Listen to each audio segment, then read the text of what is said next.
Hi, and welcome to this IBTV Spotlight, where today I'm turning the tables and I'm actually pressing the press. So if you'd like to introduce yourselves. Hello everyone. I am Shreya Shioja. You can call me Shri. I'm from Bioprocess International and I cover the manufacturing and commercialization aspects of large molecule. And thanks for having me on here. I'm Jonathan Smith, and I am actually a freelance journalist right now. I spent a lot of time in labiotech.eu, which covered basically the biotech industry in Europe. And since then, yeah, as I said, I've been picking up more clients, such as Inside Precision Medicine and Merger Market. So my focus has changed a little bit over the years, but right now I like to focus more on the finances in biotech. So I like to basically chase down companies and demand that they give me their secrets about what they're doing next. That's great to hear. So let's jump straight into these questions and get pressing the press. Um, so what excites you most about covering the field of advanced therapies? I mean, particularly areas like gene therapy, cell therapy, and regenerative medicine. Sharif? Okay, so I'll begin. And so I think the most baseline part that excites me is that it looks all like science fiction because you see in Hollywood films where a character might have an injury and then get it instantly fixed by some kind of magical technological marvel. And in reality, now that we see in these types of conferences or on company websites, they're even actually trying to make this a reality. And it's kind of inspiring. And the more that you look into the detail, makes me even more excited. So I think that's the kind of most important reason why I actually love covering this field. So I'm a sucker for philosophy. And it's because I feel that, as a journalist, it sort of comes down to your social responsibility of writing about things that matter, and this matters. I feel, writing about patient centricity, writing about affordable medicine, and bringing forth, of course, the companies and what they're doing is very important. And that can only be done by people who are working in this sector because they're aware of how things are, going about. So that's why I am here. Yeah, I think we can all agree that here at Advanced Therapies in London, there's a lot of conversations that can make huge changes to people and at times really does sound futuristic. So you've really covered it there. Um, so what stories have attracted your attention over the last year? And have there been any surprises, any exciting changes? I'll take it first then, why not? I think my from the kind of financial journalism perspective, I think probably the most important thing for me has been just these depressed biotech investment markets, which are leading to companies really struggling, and especially in the advanced therapies sphere. Because one of the recent stories that I was interested in, basically, it's been mentioned at this event a few times, Bluebird Bio, that got bought for a very, very small amount compared to what it used to be worth. And it's basically a very basically a signal of, how tough it is to actually make these therapies work in the real world, in the markets, and how tough it is to actually make money off them. So I think that's one of the most important stories I think I have seen in the last year or so. Yeah, I agree with that. And it's not only about, the therapies that do not work, it's also about the therapies that have worked, like Octavian. So I think Octavian did very well. And then there's one aspect of, emerging markets, because people do want to know about what's happening in the low and middle income countries, And, there are other countries like Singapore that is doing really well. There's South Korea that's doing really well. Lithuania has come on the map now. So it's like so many new peripheries are opening for the biopharma world. And we as journalists, I think even Jonathan will agree, we are ready for it. We're ready to cover it. Yeah. Well, I'm sure there'll be lots of I agree. changes over the next year. Perhaps we'll have to have a catch up and see Yeah. how much it's changed. So, as we've discussed, there's amazing changes happening, amazing developments. How do you balance that hype and the reality when reporting on these, I mean, very promising, but still in cases experimental and still being developed therapies? You take that one first. Okay, thank you. What I personally feel is that, as journalists, we need to balance out. So, what we're hearing from the company is their perspective. what we are hearing from, for example, there's a big pharma that has partnered with the CDMO. So if we are working on that aspect, we're not only hearing the perspective from the big pharma, we're also working on the perspective from the CDMO. And then all of that combines to how well is it doing in the market? So I think there has to be a balance. And that, of course, comes when you put yourself out there, when you're ready to make that make that conversation. And it might be a difficult conversation, I would say, because people are not ready to tell the truth because they're really scared of, what we might let out, which I completely understand. But as journalists, this is our responsibility to bring out the truth. I actually completely agree with that. And from my perspective as a freelancer as well, I'm sometimes writing for slightly different audiences with slightly different needs. So, for example, in one client, they might be more focused on more of a broader audience where you might want to have quite eye-catching headlines. In another client, you might actually want to focus only on the finances and talk about the science a little bit in less detail and a bit more dry in that way. So in that way, you also have to tailor a little bit the hype and how you manage that. And in general, yes, any journalist would probably tell you, keep a critical eye on what people tell you. You might have a startup creator who's gushing over with stories about how he's going to change the world with his technology that's been working in a cell therapy. Just a cells on a dish. When you publish that, if you do publish it, it's always vital to mention quite early in the article that it's just been done in a dish so far, and that still remains to be tested in even animals or humans as well. So always make sure that the audience is very, very aware right from the start of the article. Right. And you mentioned that you have to tailor to different audiences, especially at a conference like this. We're hearing a lot of amazing science, but that might not be accessible to everyone. So, how do you balance that, keeping that science, but still making it accessible to every level that might be reading your pieces? I'll take this one.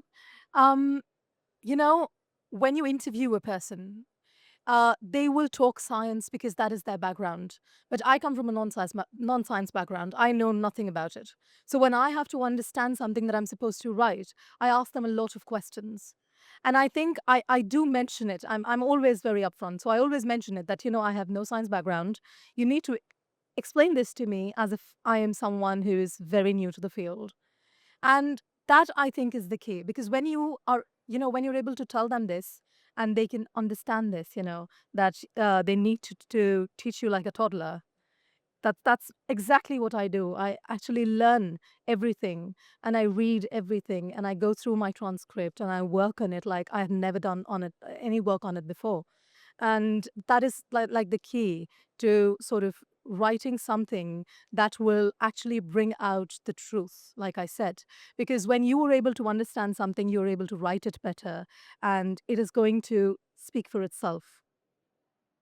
I agree, actually, and sometimes you have to simplify things down as well, even if you have to leave out some of the interesting bits and just focus on a clear, simple message.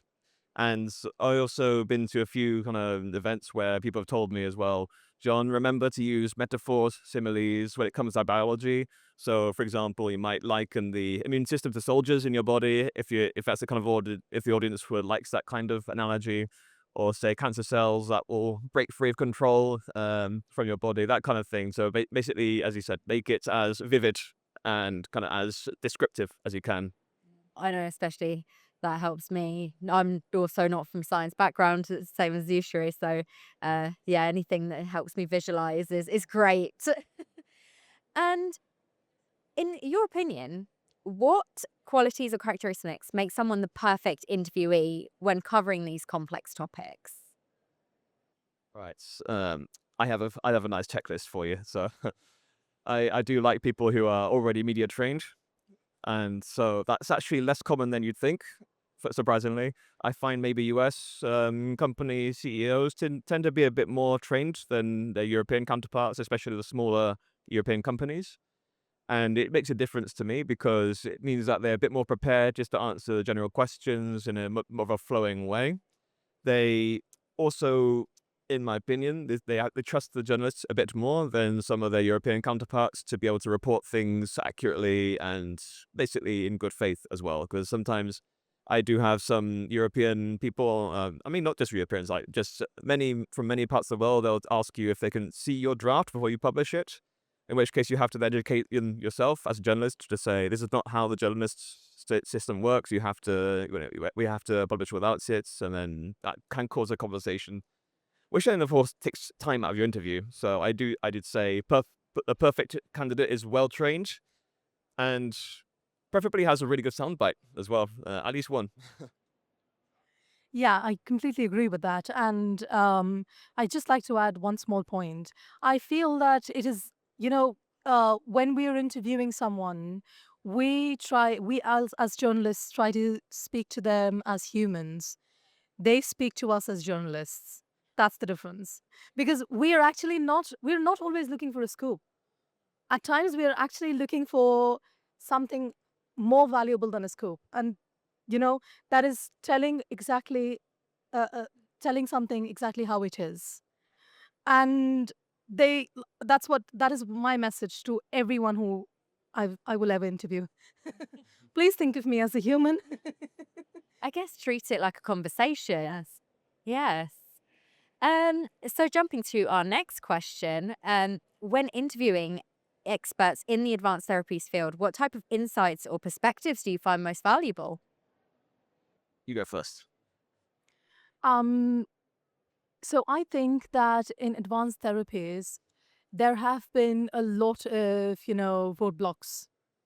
And when you are discussing a topic many here are very passionate about, you've got to tread lightly. That's the first thing that I've learned, okay? You need to ask them questions that appeal to their scientific side. You need to be very light on criticism, though, like he said, we have to have a critical eye. But we cannot really go about saying, this one failed. What do you think about it? We cannot do that. So we have to be like, we need to ask questions like that are mild. You need to ask questions like, so we're not doing really well right now, but I'm sure we will in the future. What do you think about it? There has to be some optimism attached to it, and so that is my perspective. And because I'm also very Panglossian, and I feel that there's always going to be the break of the dawn. So I do feel that we will get better days, especially with advanced therapies. But right now, where we stand, we that there's like a time period of at least 10 years to get there. Yeah.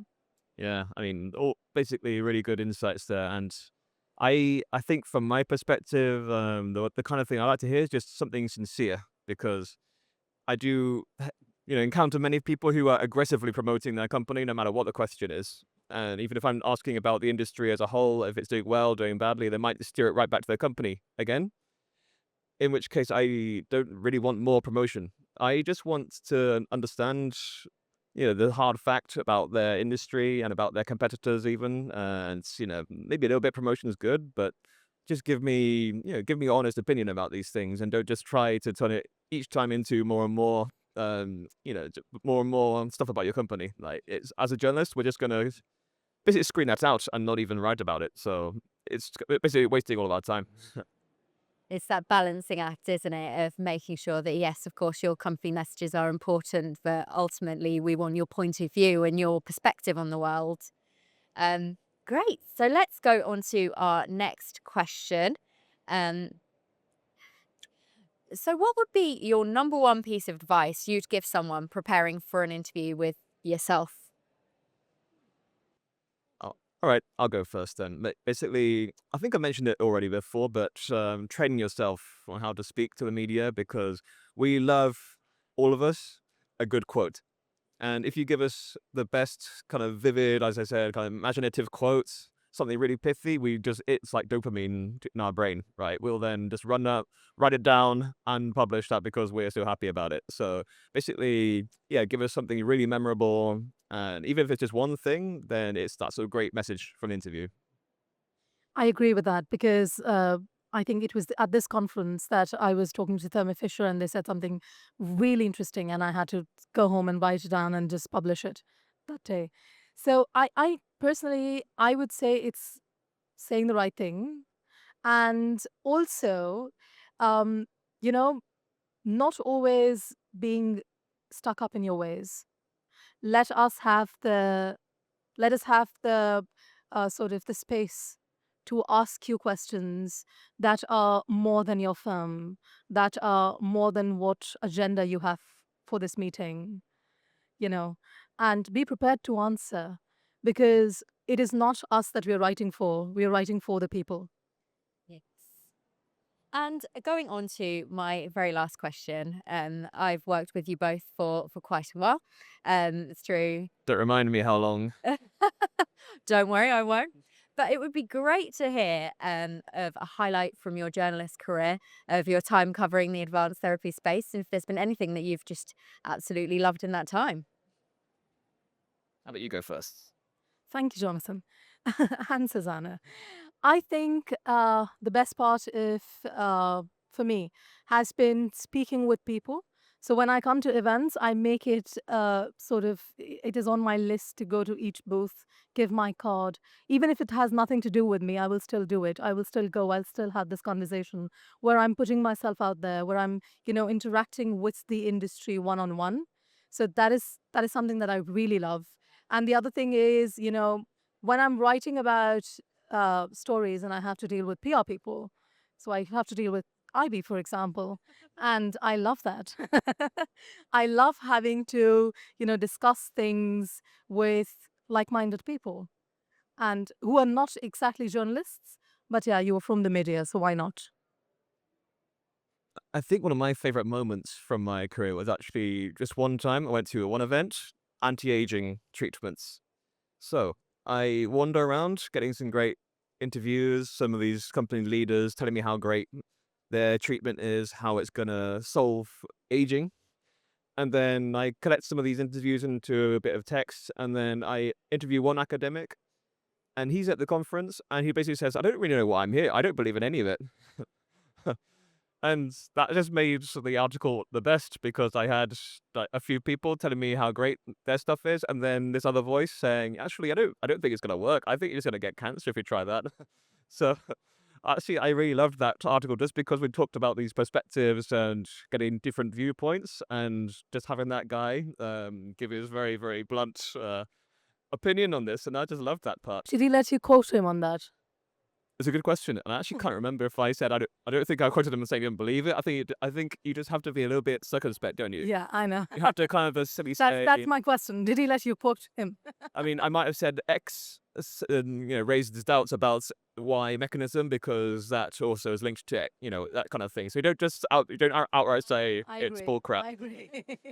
Do you know what? It's really interesting to hear how these events have just given the opportunity to connect with people and get those different perspectives, and to be honest, have the frank conversations that sometimes you might not have if you're connecting over Teams or Zoom. So I think really gives a value to coming to events like this. Also, from my perspective, it's just great to see you both in person, as that's not something that we Once get again. to It's a pleasure. Great. Is there anything else, or you want I don't think I've got anything else. So. Well, we covered everything really well. Yeah, we did. Great. Well, it's great to have you both on this spotlight. And yeah, thank you so much. Thank you very much for having Well- us.